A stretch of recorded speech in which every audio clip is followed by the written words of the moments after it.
Welcome to Quiz the Music Man. I'm Tony Underwood. I'm the Music Man, and we're going to talk about some questions and talk about some things in music. And I hope you're having a great week.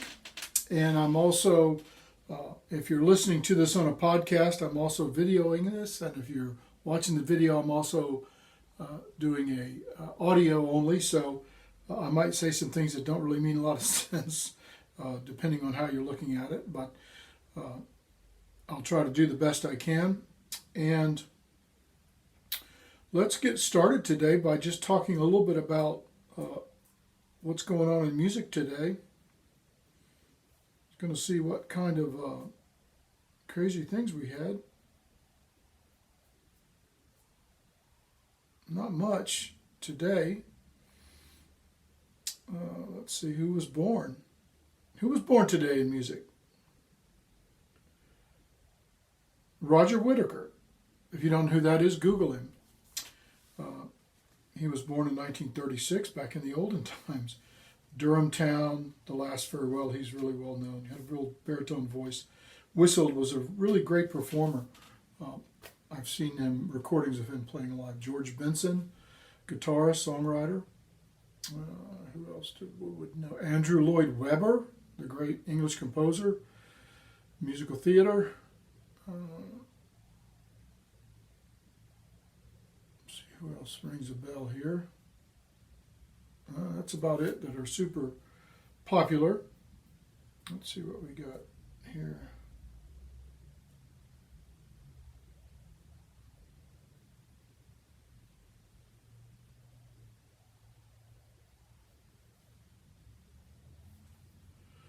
Let's just look at music news.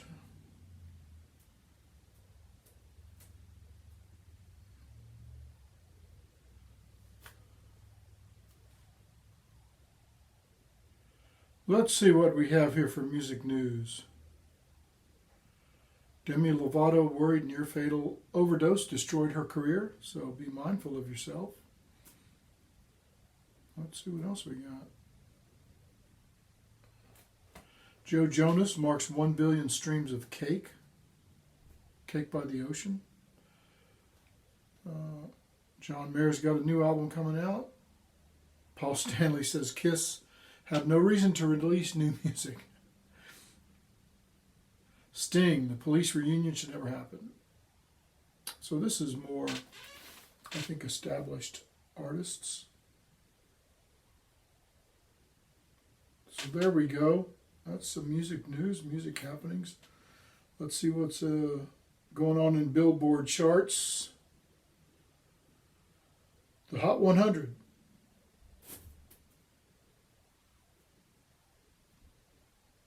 And who is up top? Who else? Drake. What's next? Number 2 is Drake Again, featuring Rick Ross. Nope, that's number 3. Number 2 is Drake as well. Number 1 is What's Next. Number 2 is Wants and Needs, Drake featuring Lil Baby. Number 3 is Lemon Pepper Freestyle, Drake featuring Rick Ross. And it took number 4 to get Drake off. Leave the Door Open, Silk Sonic, Bruno Mars, and Anderson .Paak, I think. Olivia Rodrigo with Driver's License. Hey, everybody makes fun of that. That's a good song. Up, Cardi B is number 6. Save Your Tears is 7 for The Weeknd. 8 is Blinding Lights for The Weeknd. Boy, he's there. 9 is 34 and 35, Ariana Grande. And 10 is Mood, 24 Golden, featuring Ian Dior. So there you go. There's your top things. And let's look at, let's talk a little bit about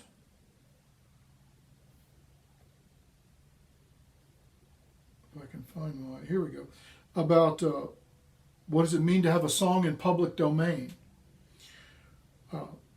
Public domain means it's went out of copyright, or maybe the copyright was never done.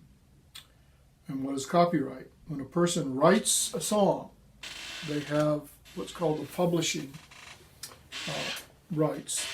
And then there's also, if you make a record, somebody has the recording rights. So if you write a song and record it, you have what's called 100%, 100%. The publishing rights, now the record is the actual recording, so that's that piece of digital file. And you have that. And then the song that you've written, people want to do that, they have to get your permission. They really don't. They have to pay you that to record your song. And that's called, now the recording is called, that's what people say, your masters. That's why people have gotten upset. They lost their masters. And some people have, Kesha sold her masters for millions of dollars. Why? Probably because she needed the money. Most record contracts give you an advance. That's not your money. That's like a loan.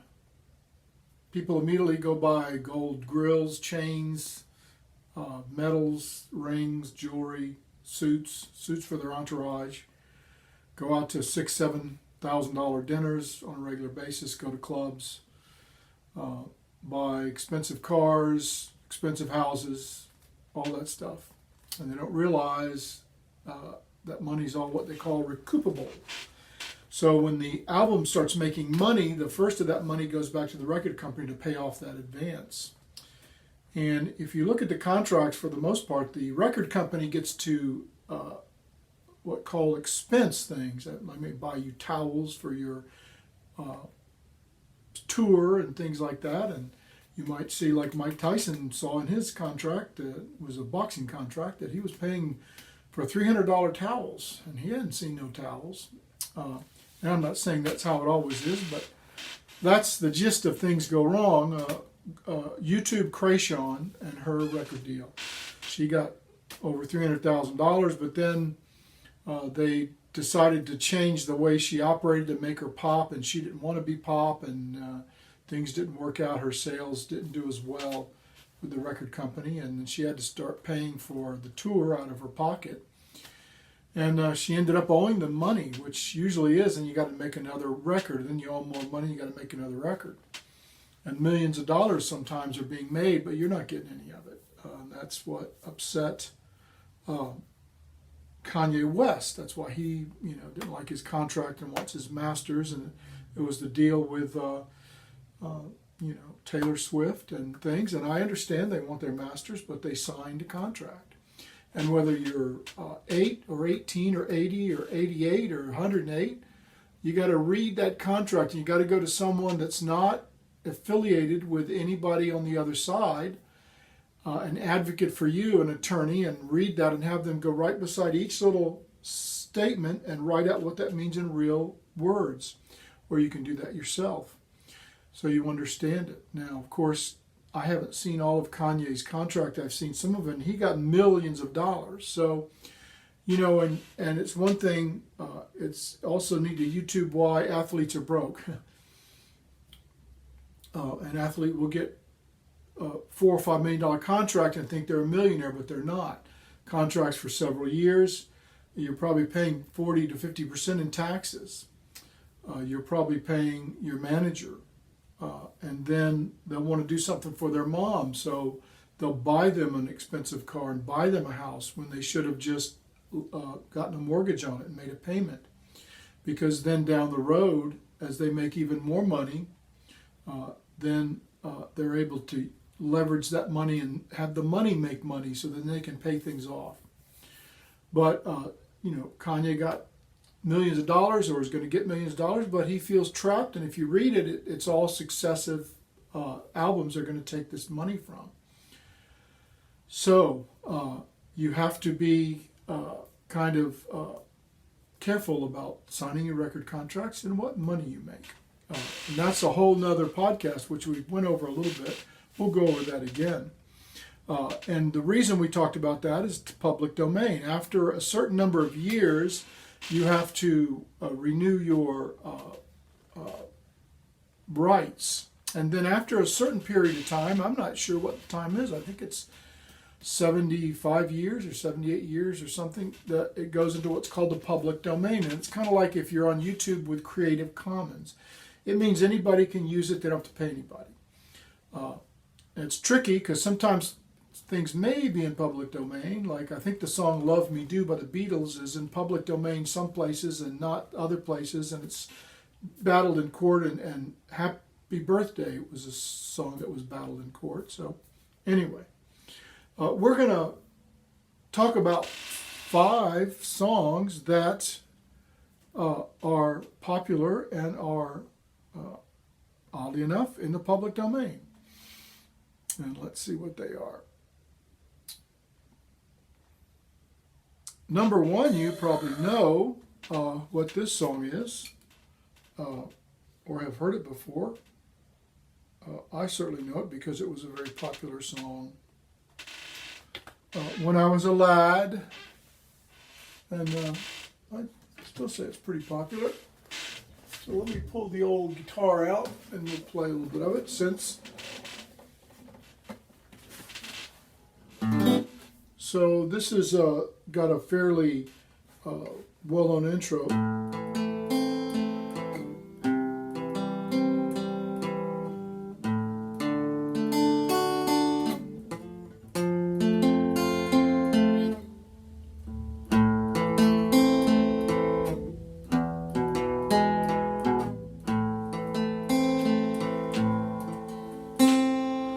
There is a house in New Orleans, and they call the rising sun. Has been the run for many a poor boy. I know I'm one. And it goes on and on, but that's the gist of it. Who was it? The Animals did that. It was very popular, but it's been around forever. So that's the first one. The next one I kind of mentioned. I'm sure most of you know this. Birthday to you. Happy birthday to you.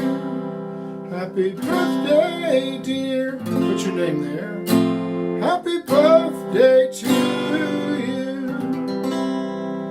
Now that song used to be played and put in all kind of things, and people didn't realize it was in the not public domain. They ended up getting a big fat letter and had to pay some money a lot of times. And there was some, I guess there's been some legal battles, but now it is evidently a public domain from the information I have. If you want to use a public domain song, I would check very carefully. You can check with some of the not aggregators, but some of the people that deal with rights and payment, BMI, ASCAP, ASCAP, and CSAC, I think, in other parts of the world, but BMI and ASCAP, just Google them or YouTube them, you can find them. They deal with that, and you can search public domains. You can also Google it. There's a site that has public domain songs, and then you can sing those without worrying about having to pay anybody. This one here, let's see what this one's all about. Sorry, but there's some ads coming up on my... cut that out. Here we go. Let's see. See if I can get the...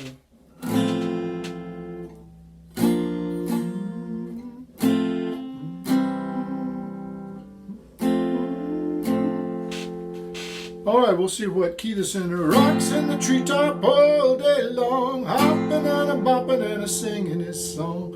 All the little birdies on Jaybird Street love to hear a robin going tweet, tweet, tweet, rockin' robin. Yeah, rockin' robin. Oh, rockin' robin, 'cause we're really gonna rock tonight. So there you go. That's Michael Jackson made that famous, and there were some other acts back in the olden times, back in the 50s, that talked about that. All right, and here's one. This is an Elvis song. Was first, this has been around forever. I don't know if they even know who wrote this. Arthur Big Daddy Crudup used to play this as a bluesy song, and Elvis made it rockabilly. Well, that's all right, Mama. That's all right for you.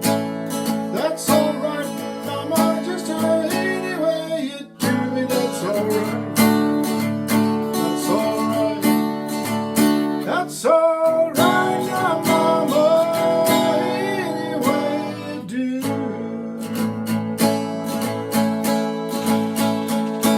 Well, there you go.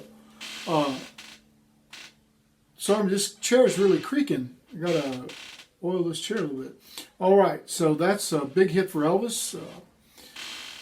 And Elvis usually bought, or he actually registered the song where he had 50% of the publishing rights. So somebody else would write the song, he would buy it, or he would perform it as long as he got that right, and he got of course, the performance rights. So he was making, 75% of the money made on that song. Through his record company, which he must have gotten a great deal with the record company, I'm sure.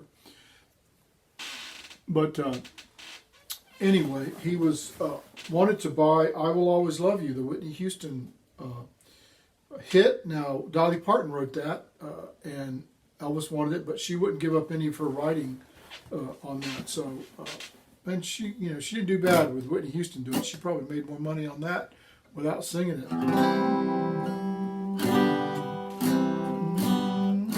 So this one is, you hear this a lot when you go out to, take me out to the ball game, take me out to the crowd, buy me some peanuts and cracker jacks, I don't care if I ever get back, well it's root, root, root for the home team, if they don't win it's a shame.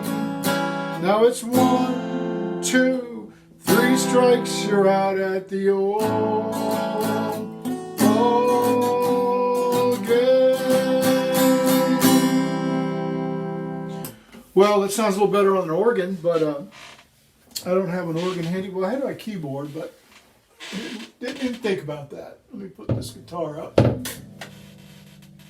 All right, well, there's you some music news. There's some 5 songs that are in the public domain. If you're a singer-songwriter or do performances in busk, as they call it, a busker. I don't know where the word busk came from, but it's when you go and just go on the street corner and put out your tip jar and do that. You can do that on Facebook and Instagram Live and put out a tip jar. So you should look about that. So, all right, what are we going to talk about today? Well, we're going to talk about so many people ask me about, is there music careers, and I do many podcasts about it, and yes, there are. I'm a career musician, and I'm not out there, buying stock from Bill Gates or anything, but I have a nice life. I do what I want to do. In fact, I talked to fellow a while back who just retired, and he told me everything he did. He said he does a little work here that he has to do, but then he just, he gets up when he wants to get up and goes where he wants to go and does what he wants to do and has fun. And, if he wants to take a nap, he can take a nap. If he wants to go to the park, he can go to the park, stuff like that. And he kind of looked at me because I guess I was looking at him funny. He said, "What's so funny about that?" I said, "Well, nothing's funny." I said, "But except for the part where you said you have work you got to do, that pretty much describes my life for the last 30 years. So, because I really have worked in music and I love it. I was in other careers and they were okay. I didn't love them, but I didn't hate them. I love being around people and then being able to go off by myself. I'm a Gemini, and that's how we are. So I was in other fields, but music has really been great for me the last, 30 years now almost. Yeah. I started moving into it. I was always in music and musician, but I didn't really do it as a career until a while later. So, but I'm happy. And people asking me though, how, what do you do? How do you succeed? And it's the same as everything else, you see. In fact, I think when we teach, I have a music school and a dance studio next door, and we teach acting as well. You see, most of what we do is we teach people how to learn. So a lot of stuff you learn some music, but it's just well, you can consider it busy work to teach you how to learn and to teach you the ways of success. Because any of my musicians that are successful, they are successful at everything. And if they want to monetize that success, there's definitely, you just apply the same principles. You see, if you're taking a job in a factory, you apply the same principles. When you're dealing with people, you apply the same principles. When you're going into medicine or being an entrepreneur or anything, you apply the same principles. So we're going to talk about those now. And there's one thing that you have to do in order to be successful at anything. And education is not it. Knowledge, smartness, cleverness, being able to figure things out, figuring people out, no. You have to have it, but it doesn't really matter how much you have or how little you have. The other thing is talent. Absolutely not. Now, listen, especially in the arts and other things, there are people that are just so talented. You see them playing sports. Just look like they never learned it. They just are better at anybody without even trying. Now, they are trying. It just doesn't look like they're trying. And they did learn it, but who remembers? They don't remember. It's just a natural thing to them because everything comes together. Their physical makeup, their where they were in life, the situation, the way they were introduced to it, the people around them, all that can come together and just make you a superstar. Look at Tom Brady. I mean, now the Bills said that they don't really need him because their system, anybody could be quarterback. And that's probably true. But what's also true is he made it happen. He can make it happen, and he just made it happen with Tampa. He had Gronk with him, but hey, if you got Gronk protecting you, you're all right. Anyway, talent is not it either, because everybody, I used to have to hire musicians, and this isn't just musicians, but people would come in.